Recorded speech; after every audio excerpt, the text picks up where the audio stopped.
કેમ છો વિદ્યાર્થી મિત્રો? મજામાં? સ્વસ્થ? મસ્ત? હવે બધું જે કાંઈ પણ હોય કન્ટિન્યુ પછી કરી નાખજો. અત્યારે ડિસકન્ટિન્યુ કરી દો. ઓકે સુરજ, મજામાં ને? હવે આ તમને શું દેખાય છે? માર્કર દેખાય છે?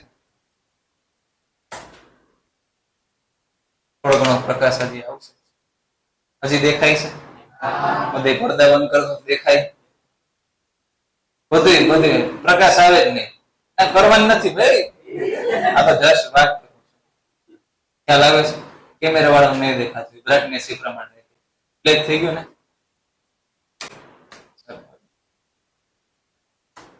હવે આ માર્કર છે, ખાસ કરીને યુટ્યુબ વાળાને તો નહીં જ દેખાણી હોય, તમને પણ આની ઇન્ટેન્સિટી ઓછી દેખાણી છે. હાવ અંધારું જ કરી દે એટલે કાંઈ દેખાય જ નહીં. માની લો કે આની જગ્યાએ એલઈડી વાળી હોત તો દેખાત, એલઈડી ઓન કરત તો રેડી. તો એ પોતે કેવો પ્રકાશનો ઉદ્ગમ હોય, એમાંથી જે પ્રકાશના કિરણો નીકળે આપણી આંખમાં પ્રવેશે ત્યારે આપણને વસ્તુ દેખાય. એવું જ કેમેરા માટે છે. રેડી કે ભાઈ તો આ પ્રકાશનો સ્ત્રોત નથી તો આપણે ઇનડાયરેક્ટલી સ્ત્રોત માનશે, એને કોઈ પ્રકાશ તો આપવો જોઈએ ને. કોણ આપશે? લાઈટ, સૂર્યપ્રકાશ, ટ્યુબલાઇટ કરી છે, ફ્લેશ લાઇટ કરી છે, ફ્લેશ લાઇટ કરી, ફ્લડ લાઇટ કરી, બરોબર. તો આનાથી આના પર પ્રકાશના કિરણો પડે છે, અમુક પ્રકાશ શોષાય છે, અમુક પ્રકાશ છે પરાવર્તિત થઈને આપણી આંખમાં આવે છે, એટલે આ વસ્તુ આપણને દેખાય. રેડી? આમાં કયા કલરનું છે સૌથી વધારે પરાવર્તન થતું હોય છે? લાલ રંગ. નેનોમીટરમાં કેવું તો કેટલી તરંગ લંબાઈ? આશરે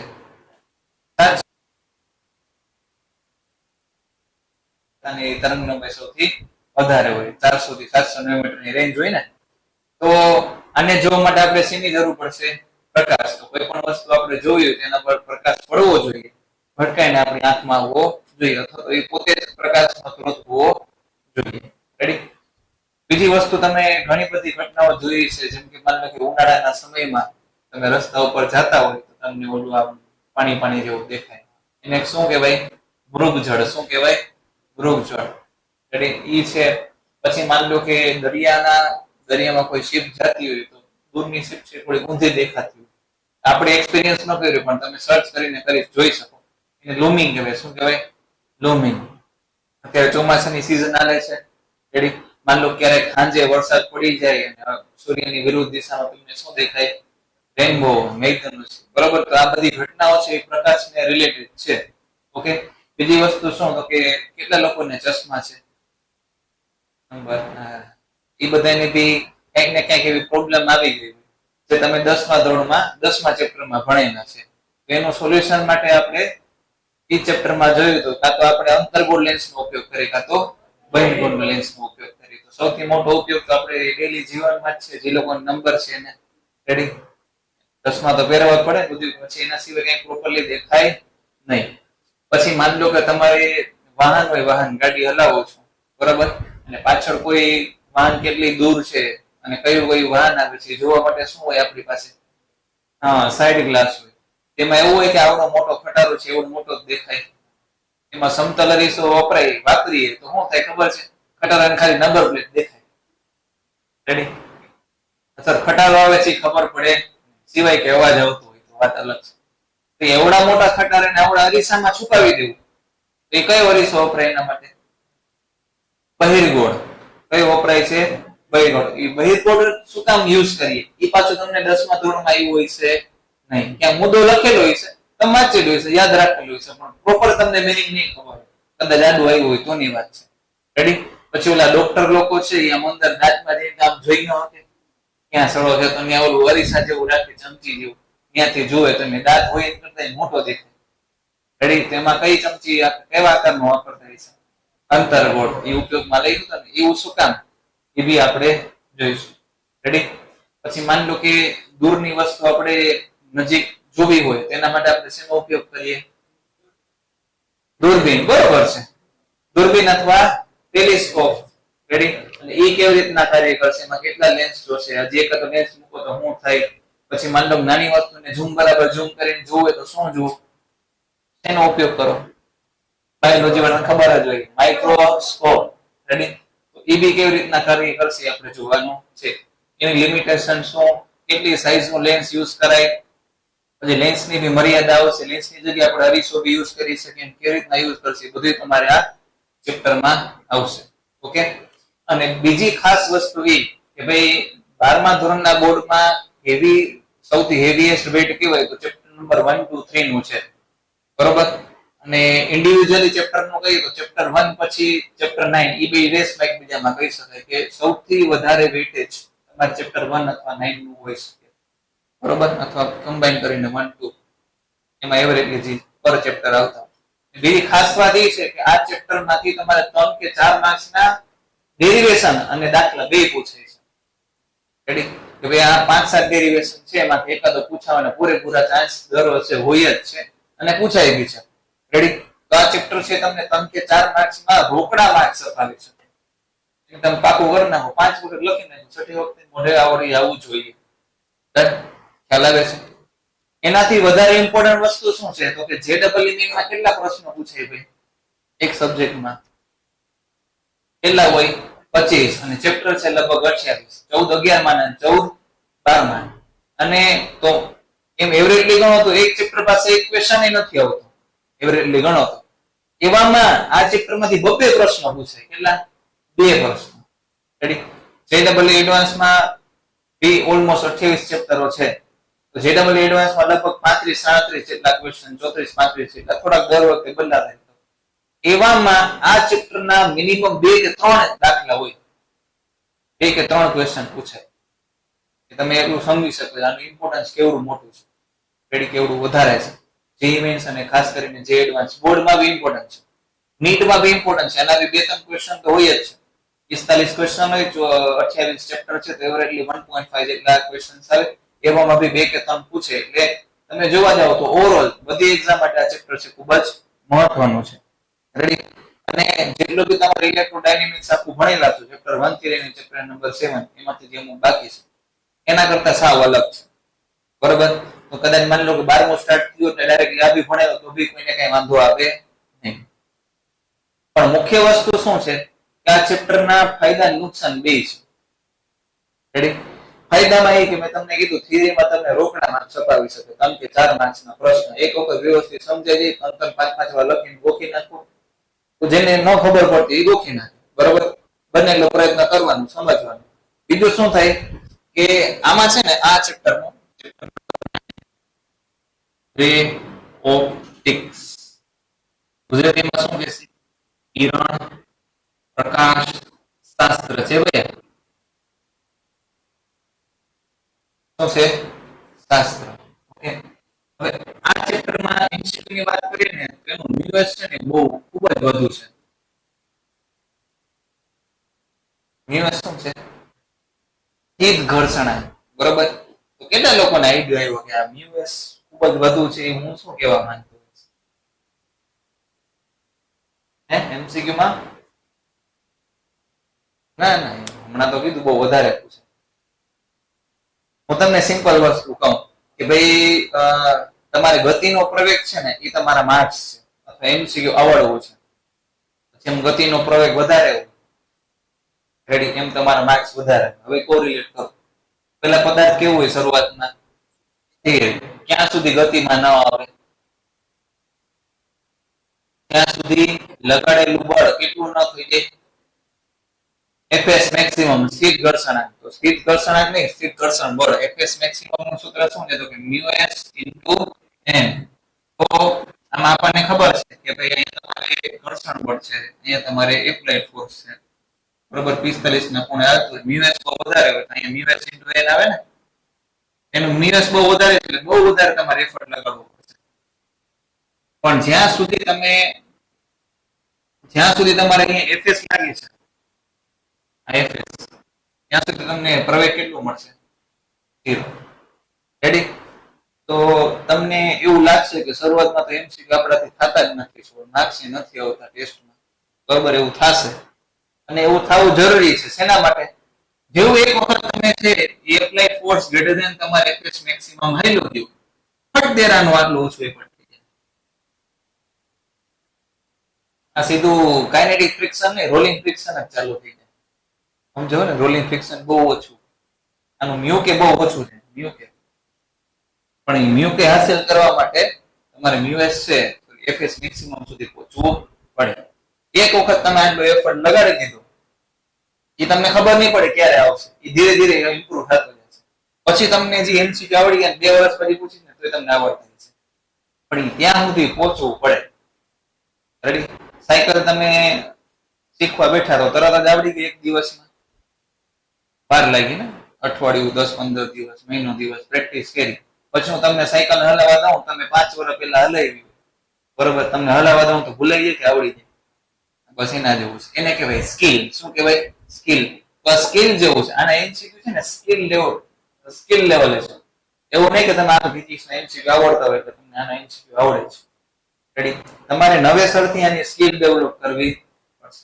અને સ્કિલ ડેવલપ કરતા થોડીક વાર લાગે, પ્રેક્ટિસ બહુ જાજી જોઈએ. પણ એક લેવલની પ્રેક્ટિસ થઈ ગઈ પછી તમને કઈ વાંધો આવશે નહીં. પછી તમારે સાવ એફર્ટ 0 લગાવવું પડશે. ઇક્વેશન લગભગ યાદ રહી જશે. કેમ? તો કે આટલું એફર્ટ લગાડવામાં તમે એટલા બધા એમસીક્યુ સોલ્વ કરે ને તમારે સૂત્ર ભૂલવાય છે તો નહીં ભૂલાય, યાદ રહી જાય. સમજાણું? એટલે હું તમને પહેલેથી જ કહી દઉં કે જો તમને આ ચેપ્ટરના એમસીક્યુ ન થતા હોય તો મૂંઝાતા નહીં, અને એ ફેસમાંથી પહેલા પસાર થવું જ પડશે, ન થવાનું. રેડી? આમાં સંઘર્ષ તમારે બહુ જાજો કરવો પડશે, તમને સફળતા પછી બહુ મોટી મળશે. તો આ વસ્તુ તમને ધ્યાનમાં રહે. અહીં થિયરીમાં બહુ કઈ ખાસ નથી. થિયરી તમારે બહુ આસાનીથી યાદ રહી જશે. જીઓમેટ્રી છે, 5-6 સ્ટેપ હોય, આવી ગયું આન્સર, સૂત્ર આવી ગયું. ઓકે, થિયરીમાં બહુ કઈ ખાસ નથી. પણ આના એમસીક્યુ કે ન્યુમેરિકલ્સ કયો એ છે તમારે થોડીક હેવી લાગશે તમને શરૂઆતની કન્ડિશનમાં. પછી તમારે કઈ ઓલી જરૂર નહીં પડે. તો સૌથી પહેલા આપણે ઇન્ટ્રોડક્શન આપી દીધું. પહેલો ટોપિક સ્ટાર્ટ કરીએ. પ્રકાશનું પરાવર્તન. કેવું વર્તન? Reflection of light. Reflection of light.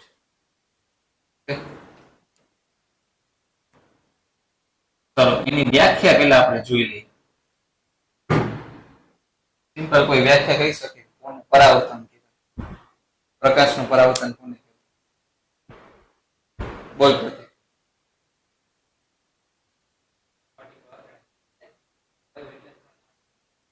એ તો નિયમ બોલસ.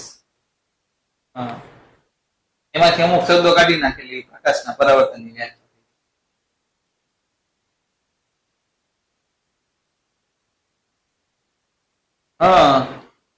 જ્યારે કોઈ પ્રકાશનું કિરણ સપાટી પરથી અથડાય અને પાછા ફરવાની ઘટનાને શું કહેવાય છે? પ્રકાશનું પરાવર્તન કહે છે. બાઉન્સ બેક થાય એને શું કહી દેવાનું? પ્રકાશનું પરાવર્તન. તો વ્યાખ્યા લખવાની જરૂર નથી, તો આવડી જાય ને બધાને. રેડી? પછી એના પછી શું આવશે? પ્રકાશના પરાવર્તનના નિયમો. પ્રકાશના પરાવર્તનના નિયમો. ઇંગ્લિશમાં શું લખશે? Loss of. એના લો છે રિફ્લેક્શન ઓફ લાઇટ. રેડી? ચાલો, નિયમ તમને યાદ જ હશે ને, 10મા ધોરણમાં આવ્યું તો એ જ છે, એમાં કઈ મોડિફાઈ કરવાનું નથી. ચાલો, કોને યાદ છે?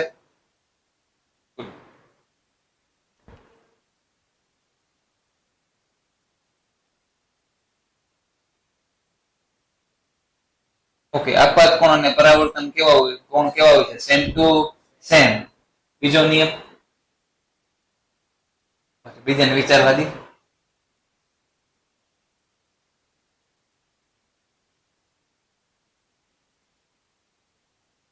કઈ યાદ આવે છે?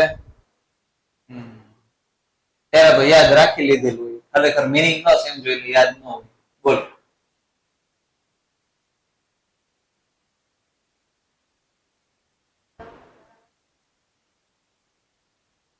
હા, આપાત કિરણ, પરાવર્તન કિરણ અને આપાત બિંદુએ સપાટીને દોરેલો રંગ ત્રણેય કેવા હોય? એક જ સમતલમાં હોય છે.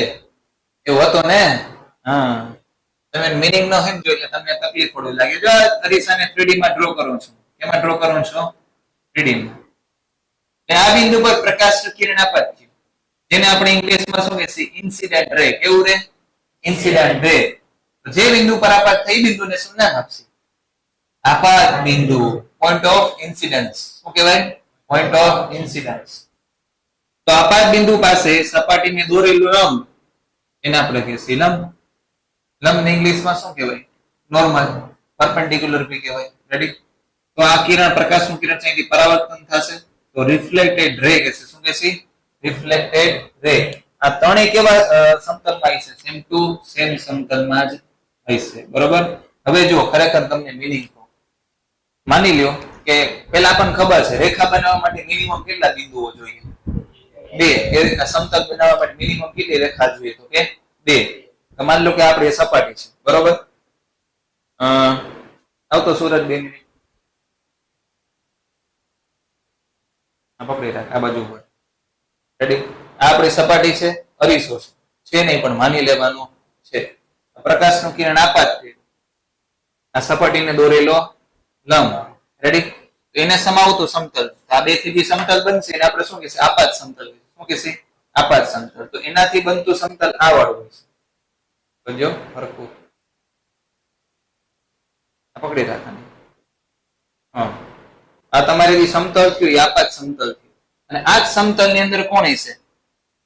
પરાવર્તિત કિરણ. ના તો એમ બહાર હશે, ના તો આમ અંદર હશે. ખબર પડી ને સમતલ કોને કહેવાય? આપાત કિરણ અને લંબથી બનતું એક સમતલ આપાત સમતલ કહેવાય. એક સમતલ ની અંદર કોણ હશે? આ પરાવર્તન કિરણ. આમ બારે એમ ઓલી પાછળની બાજુ હશે. સરસ, બેસી ગયો. ચાલો, ખ્યાલ આવ્યો? તારી બુક છે ને ભાર્ગવની છે. સરસ, લ્યો. પછી આમાં આપાત કોણ કોને કહેવાય? હેન્ડ કરો. હાલો, ધરમ. કોણ કોક બે રેખાઓની વચ્ચે બને એ બોલવાનું. એક જ થોડી બોલવાનું હોય. બીજું કોણ? હા, શું આવશે? આપાત કિરણ અને લંબ વચ્ચે જે ખૂણો બને એને શું કહેવાય? આપાત કોણ. અને આપાત કિરણ, સોરી, પરાવર્તિત કિરણ લંબ વચ્ચે જે ખૂણો બને એને શું કહેવાય? પરાવર્તન કોણ. રેડી? તો પેલો મુદ્દો શું કહે છે કે ભાઈ આપાત કિરણ,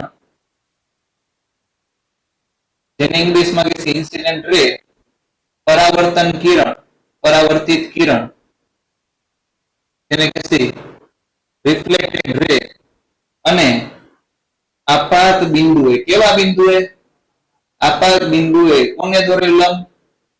સપાટીને દોરેલું લંબ, જેને ઇંગ્લિશમાં કહેવાય નોર્મલ. ત્રણેય એક જ સમતલમાં હોય છે. ઓકે. બીજો મુદ્દો શું થશે? તો કે આપાત કોણ અને પરાવર્તન કોણ મૂલ્ય કેવું હોય છે? Same to same. I બરાબર શું થઈ જશે? આ. ઓકે, ચાલો, ખ્યાલ આવ્યો? ખબર પડી? એના પછી જોશી આપણે વિચલન કોણ. કેવો કોણ? વિચલન કોણ. નેક્સ્ટ ટોપિક ઇઝ, જો આની થિયરીમાં નથી વિચલન કોણ વાળું, પણ એમસીક્યુ માં પૂછાય છે. સાવ સિમ્પલ છે. ઇંગ્લિશમાં કે સી એંગલ ઓફ ડેવિએશન. શું થશે? Angle of deviation. હાલો, અરીસાનો સિમ્બોલ છે ને આવી રીતના છે. તમારે સપાટી ડ્રો કરવાની. રેડી? અરીસો બનાવો તો શું કરીએ? કાચ લઈએ, એક બાજુ સિલ્વરિંગ કરી નાખીએ ને. રેડી? જે સપાટીને સિલ્વરિંગ કરી ને કાંટા સ્વરૂપે દર્શાવી દેવાનું. એનો ઉપયોગ નથી કરવાનો. અડી લાગી જાય. રેડી? તેમ પછી એની સિવાયની જે સપાટી છે કઈ છે? પરાવર્તક સપાટી. કઈ? પરાવર્તક સપાટી, કે જેનો આપણે ઉપયોગ કરવાના છીએ. પરાવર્તક સપાટી. આના પર પ્રકાશનું કિરણ આપાત કરવાનું. આપાત કિરણ, ઇન્સિડન્ટ રે, પરાવર્તિત કિરણ, reflected ray, normal, angle of incidence, angle of reflection. માની લે કે હું લખતો નથી, મને કેમ ખબર પડે કયું આપાત છે કયું પરાવર્તિત છે? એરો હું દર્શાવે? કઈ બાજુનો એરો હોય તો એને આપાત કહેવાય. અરીસા ઉપર જતો હોય એને શું કહેવાય? આપાત. અને અરીસાથી પાછું વળતો એને શું કહેવાય? પરાવર્તિત. હા, એ શું યુઝ કરેલું છે આપણે? Common sense. હાલો, તો બસ અહીંયા જોઈએ. આ થઈ ગયો અરીસો. આ થઈ ગયું પ્રકાશનું મૂળ માર્ગ. કેવું માર્ગ ભાઈ? મૂળ માર્ગ. જો અરીસો ન હોય તો પ્રકાશનું કિરણ આ જ રસ્તે જાત કે ન જાય? હા. હવે અહીંયા એટલું જશે. આ છે ઇન્સિડન્ટ રે, આ છે રિફ્લેક્ટેડ રે, આ છે નોર્મલ. નોર્મલ એક normal, incident ray, reflected ray. તો ભાઈ પ્રકાશનું કિરણ જ્યાં જતું હતું અને હવે જ્યાં આવેલું ગયું એ વચ્ચેનો જે કોણ છે એને શું કહી દેવાનું? વિચલન કોણ. જતું હતું આમ, વળી ગયું આમ, પણ આપણે શું કહી દઈશું? વિચલન કોણ, ડેલ્ટા. ખ્યાલ આવે ને ભાઈ? સિમ્પલ. જતું હતું આમ, વળ્યું ગયું આમ, આને શું કહી દઈશું? વિચલન કોણ. એમાં મેન્શન કરવાનું એન્ટી ક્લોકવાઇઝ કે ક્લોકવાઇઝ. સાથે ડાયાગ્રામમાં કેવું દેખાય છે? Anti clockwise. આપાત કોણ I હોય તો પરાવર્તન કોણ? હા, પણ I જ હશે ને. I દર વખતે R લખવાની જરૂર નથી. એનું સૂત્ર બની જાય. એનું લખું છું 180 - 2i. તમારે વિચારવાનું છે કઈ રીતના.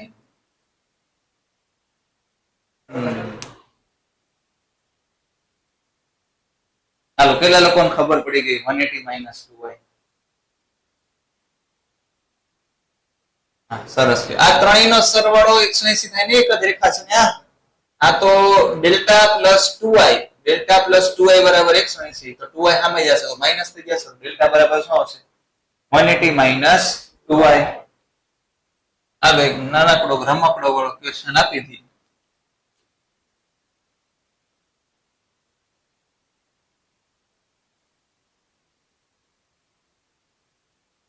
માની લો કે આ 20 ડિગ્રી છે.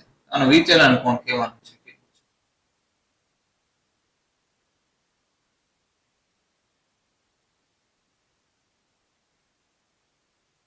બોલી દો હવે બધાય. 140. આ R છે ને, એ R જ I નો હોય. હા, તો સોલ્યુશનમાં જોઈએ આપણે. તો અહીંયા R જ શું હોય? I ને કેટલું છે? 20. ડેવિએશન નું કેટલું એંગલ છે? 180 - 2 * I એટલે 20 દુ 40. 180 માંથી 40 એટલે 140. કઈ બાજુ છે? આમ જાતું તું આમ ને વળી ગયું આમ ને. ભાઈ એ સોલ્યુશનમાં બનાવવાનું હોય ને. જાતું તું આમ અને વળી ગયું આમ. ડેલ્ટા બરાબર 140 ડિગ્રી ACW. ACW એટલે એન્ટી ક્લોકવાઇઝ. ચાલો હજી નાનકડો પ્રશ્ન, સાવ સિમ્પલ.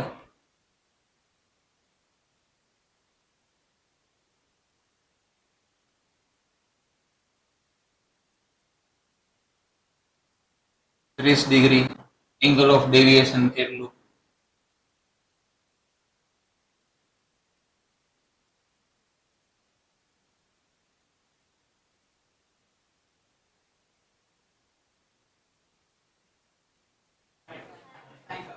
આવશે.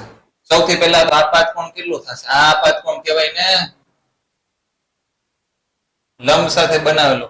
આ થાય ને, આ તો કેટલા થશે? 90 - 30 બોલે તો 60. ડેલ્ટા બરાબર 180 - 2 * 60.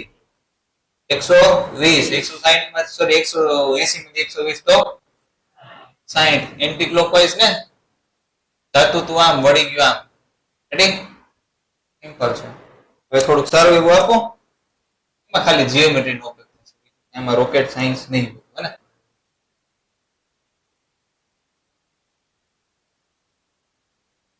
અહીંયા અરીસાને આપણે સમછેદિત થી 37 ના ખૂણે રાખ્યો છે.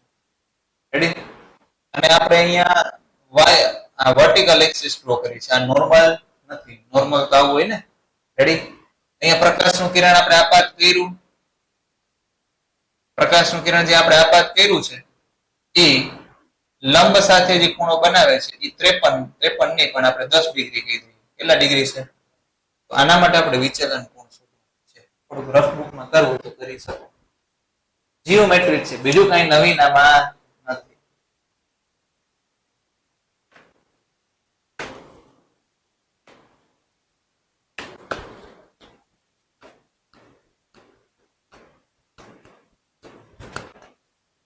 પહેલેથી ન લખતા પેલા સોલ્વ કરજો.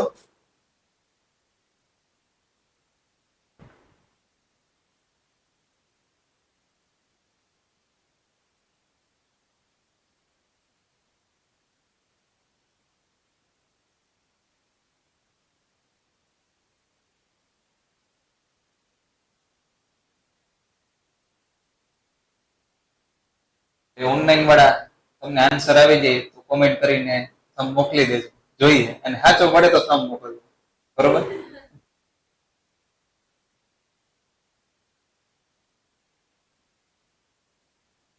હાલો ફટાફટ, થોડુંક મથવું પડશે, બીજું કઈ નહીં.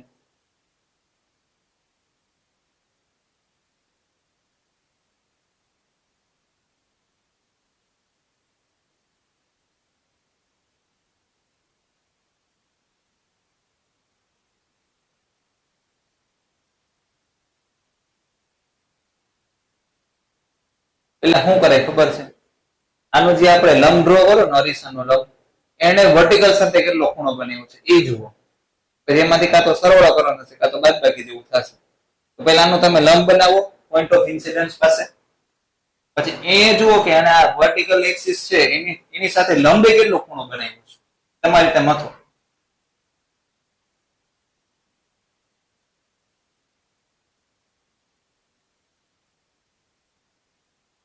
ડાયાગ્રામ તો ડ્રો કર, એરો વિકર્ણ વિકર્ણ કર કંઈક.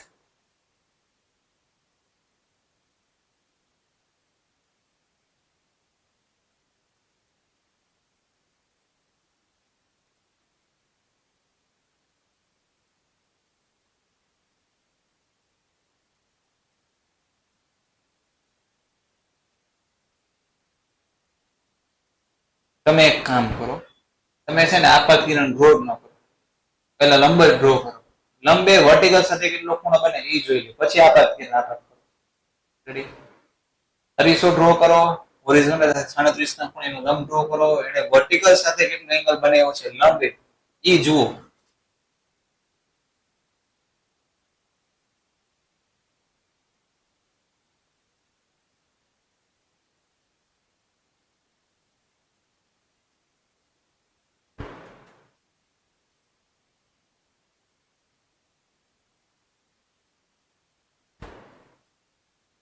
લંબ બનાવ્યો, લંબ બનાવો પેલા. લંબ એ લંબ નથી, વર્ટિકલ છે. લંબ તો અરીસાને લંબ હોય ને, અરીસાને લંબ રેખા બનાવો.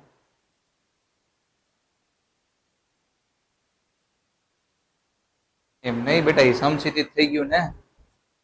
આમ આમ હોય ને, એ તો અહીંયા આપણે ક્યાંક ડ્રો કરશું. એટલે એમની ચર્ચા કરો ને. અહીંયા જો કેટલો ખૂણો બને છે, અથવા આમાંથી તમને કઈક આ બીજું કઈક ખબર પડે તો 90 માઇનસ એવું કઈક કરો. મેળું ચાલો, કેટલા પણ પેલા એ મેળવું કે લંબે છે એ વર્ટિકલ સાથે કેટલો ખૂણો બનાવ્યો છે. 37 કેટલું મળ્યું? અને ઓલું આથી 10 છે, ઓલું આથી 37 છે, બાકી કેટલું હોય?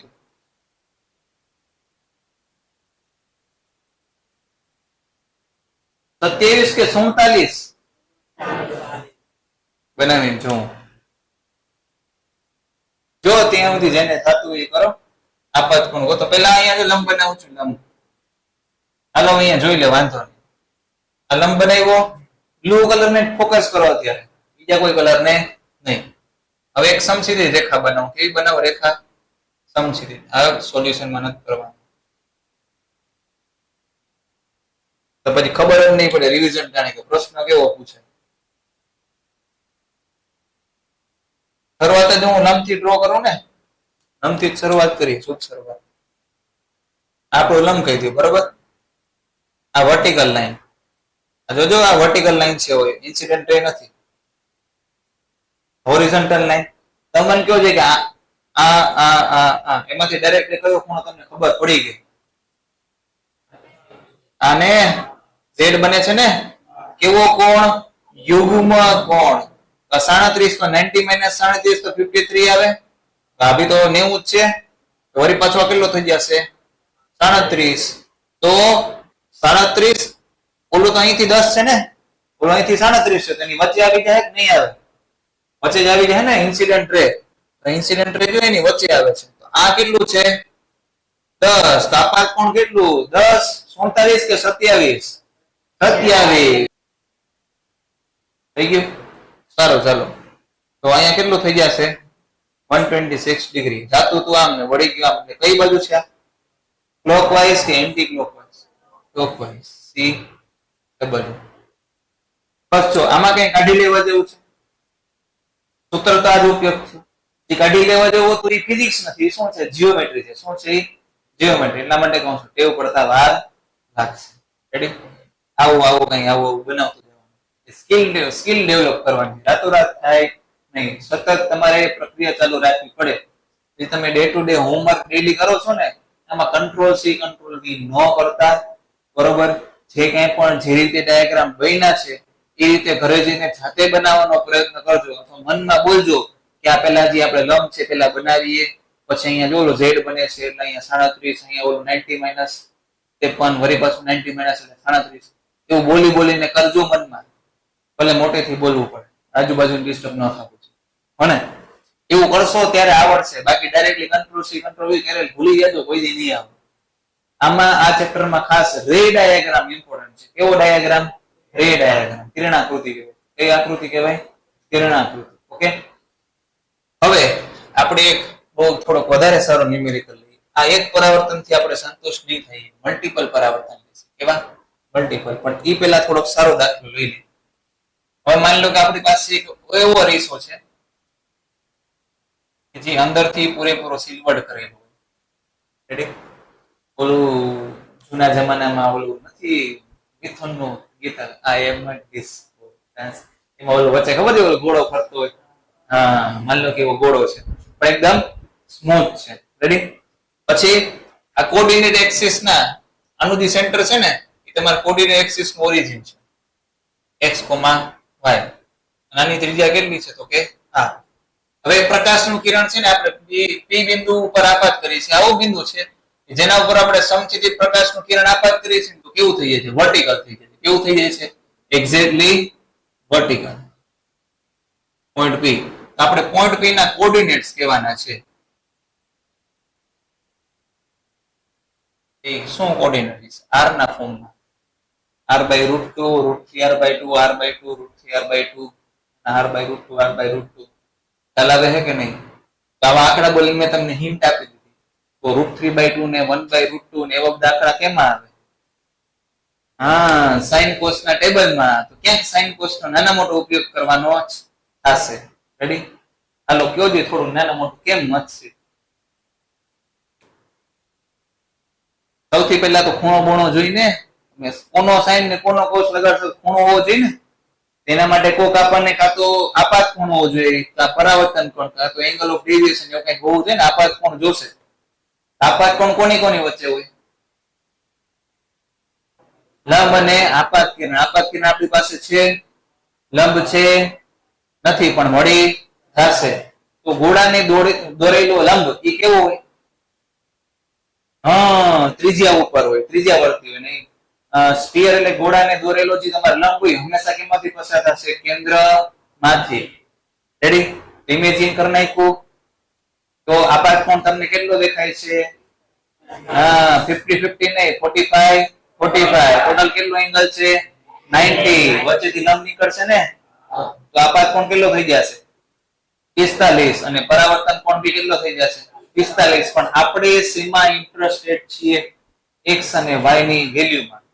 ખરેખર તમારી રીતે પેલા ઇમેજિન કરો કે ભાઈ બિંદુ P છે, એના માટે x એટલે શું અને એના માટે y એટલે શું?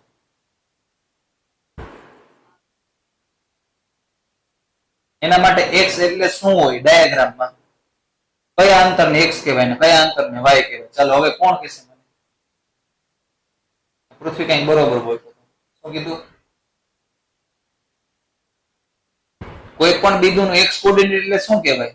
એ ઉગમ બિંદુથી કેટલું જમણી બાજુ છે, માઈનસ હોય તો કેટલું ડાબી બાજુ છે, અને y કોઓર્ડિનેટ એટલે ઉગમ બિંદુથી કેટલું ઉપર છે.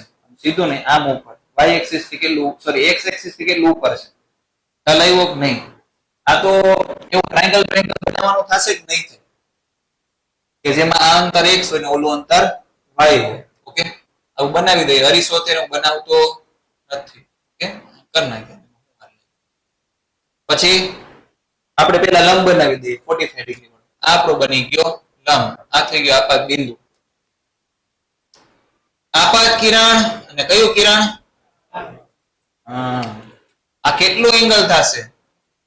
45 આ બિંદુ P અહીંયા છે એના માટે x ની વેલ્યુ મારે જોતી હોય x એટલે શું તેના માટે શું બનાવવું પડશે ત્રિકોણ બનાવવો પડશે ને હા આમાં કઈ વસ્તુ છે x કહેવાય પાયો કે વેધ પાયો x કહેવાય ને વેધ શું કહેવાય y અને એમાં કર્ણ કોણ હશે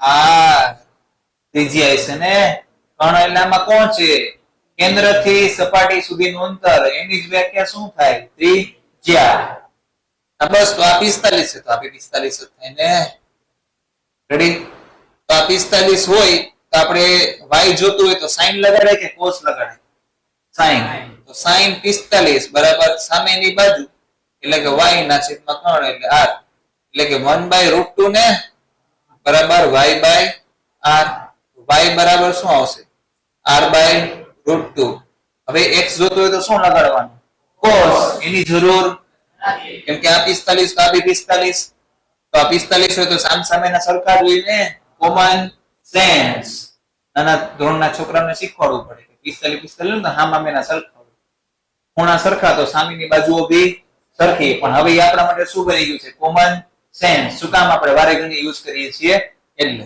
બરોબર તો x બરાબર બી શું થઈ જશે r/√2 p of x, y એ તમારે શું થઈ જશે r/√2, રેડી લખી ના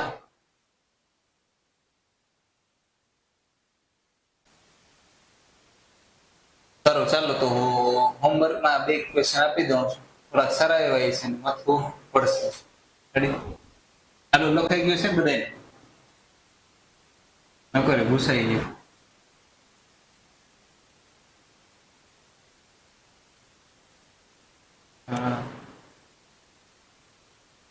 હલો આ સર્કલ વાળું જ છે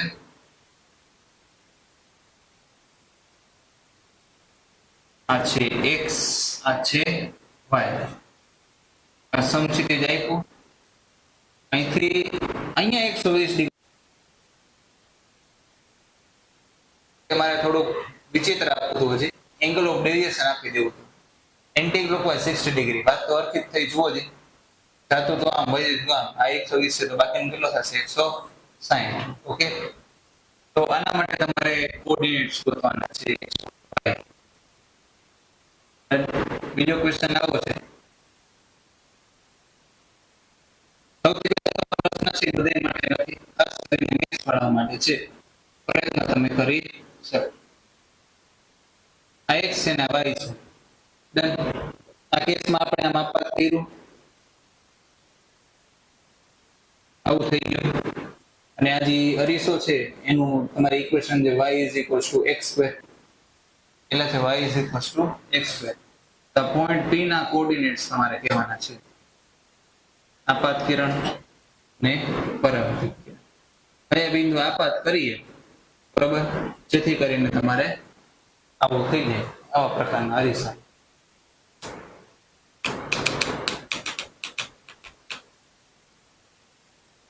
લંબ બનાવવો પડે બધી માથાકૂટ છે થોડી આમાં મત જો જોઈએ શું થાય શું નથી સારું ચાલો આજ માટે આટલું અસ્તુ